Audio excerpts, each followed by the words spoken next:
Hi, I'm Gladys Balca, known also as Mrs. Midnight in my primary YouTube channel or Miss Hugh in English in my secondary YouTube channel. Today I decided to upload a video in Facebook, not for the first time because I've uploaded a couple, but first time I do a video dedicated to my MS, first of all.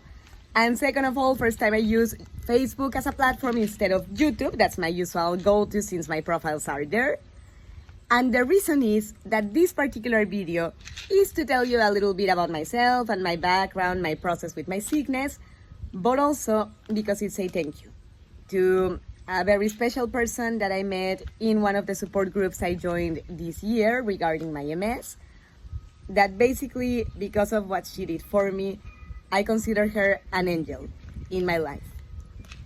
Let me put you in context a little bit. I've been diagnosed with MS ever since 2015, so almost 10 years, 9 technically because we are in 2024.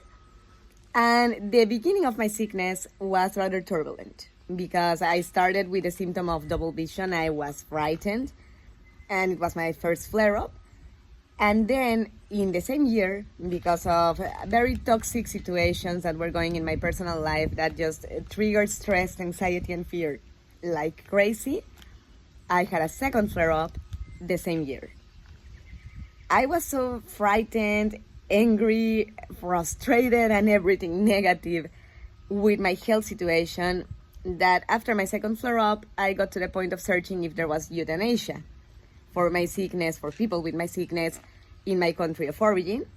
And as I learned that there was not, I figured, you know what, I have some savings. I'm going to spend it to go to Switzerland and kill myself there since their assisted suicide is a thing.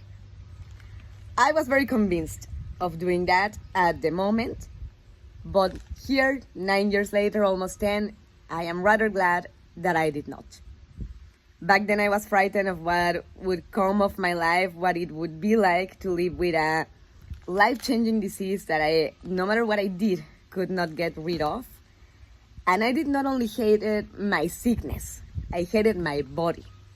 I basically wanted to rip it out of my mind so I could put my mind, which I was always happy with, in a functional body because I thought my body was pretty much defective. It's been a long journey to learn to love my body as it is and to accept my life as it is and to realize that there is a perspective of a life quality if you change your mindset, some lifestyle adjustments, and of course with the right treatment, whether you choose medication, natural, whichever works the best for you, but that you see by experience that is actually working. In my case, I started with interferon in my first years of diagnosis and it didn't do anything for me. Two flare-ups in the same year. And then my doctor suggested to change to Aubagio, that I always took with humor when I took my first pill because it's blue. So I even would tell my doctor, look, I'm not a 40-year-old man, but I'm on the blue pill. And I think taking it with more humor, laughing with it rather than making my MS an enemy has done wonders. But then I fell in love with my husband, and he was not from my country of origin. He was from here, Ohio, USA. So I moved to be able to start a life along his side. And right now, since we are still in the process of adjusting everything to make this a permanent and stable situation, I lost access to my medicine. I was beginning to get antsy, worried that something would happen. And although I still have to see a doctor that can write me a prescription for future purchases, I, on one of the Facebook groups for MS support that I joined this year, found a woman that, because of what she did for me, I consider an angel in my life. Silly as it may sound, I know she's a human being, but for me, she's an angel. Because this woman didn't know me. She didn't know anything about me before I made a post in the support group that I needed help with my medication. And out of the pureness and kindness of her heart, she told me that she had some Aubagio left over that she's not taking anymore because she changed medication, and that she would send to me. everything was in messages, so she wouldn't see my expression, but I was in the verge of crying during the whole time. And not crying because I was very offended or anything like that, crying because I was so joyful and thankful that I needed the tears to express it somehow. Thanks to this woman, let me show you right here. For safety purposes, I'm not showing the addresses because it's also her privacy, but I received this in the mail today, this morning,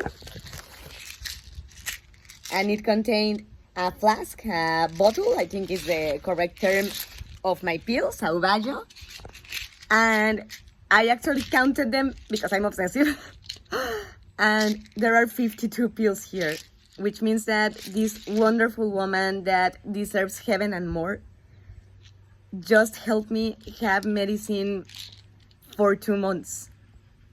I mean, I have some left over here, so technically I have for 2 months and a half, almost 3. But thanks to her, I have medicine for almost 2 complete months. I have no words to express my gratitude. I don't think I will ever be able to pay back such a generous act, although I'm trying to. And also, before this year and before my husband suggested the idea to me, I had never joined any MS groups, like support groups or MS related groups or pages. I didn't even like searching on the internet or anything. Because when I was diagnosed, my doctor told me, no, do not search on the internet because you're gonna find fatalistic information, you're gonna get scared and you're gonna get worse. And I kind of internalized that, and I developed a sort of a phobia, like I don't want to talk to anybody else that has it, I don't want to read anything about it and such. But because of the necessity of medicine, my husband suggested like, hey, so what about some support groups? Maybe people have some insight on what you can do and such. I decided to give that thought a chance, and boy, am I glad I did. Not only because of what Lori did for me, that Lori, if you're watching this, thank you forever, and you, needless to say, you can count on me for anything that you need. And I really hope I can be of help for you one day, the same way you were for me. And besides her help with the medicine, which is something that I treasure like crazy and that I will be thankful for always, I have also met wonderful people in these groups that have been extremely empathic, patient, answering my doubts, giving me insights on whenever I post things or comment on other threads. And the thing is that I was so afraid for almost a decade to look for these kind of groups, and I was so wonderfully and beautifully surprised to see how beautiful and kind the MS community is. So, well, I think this video has been prolonged enough. It's officially not a short anymore, but I hope it was some sort of insight for anyone that may be going through the same situation as me, because everything I've been going through this year in particular has showed me that, first of all, no matter how hopeless situations feel, there's always hope. There's always hope, and there's always things to do to improve the situation if you are not happy with it as it is. And also that no matter how alone you feel in things, that's never the case. And there's always people that can accompany you in your journey. If you, like me, had I don't want to say bad luck or anything so negative, but the situation of having to deal with a mess in your life, I send you a big hug. First of all, a wholeheartedly felt hug, because I know how hard it can be living with something like this. But also, I send you my best wishes always, and I hope that, like I did, you can find a home and a hug to the heart in these groups with other people that go through the same and can understand like nobody else. Everybody, I hope you have a wonderful day, and I hope I'll be seeing you soon.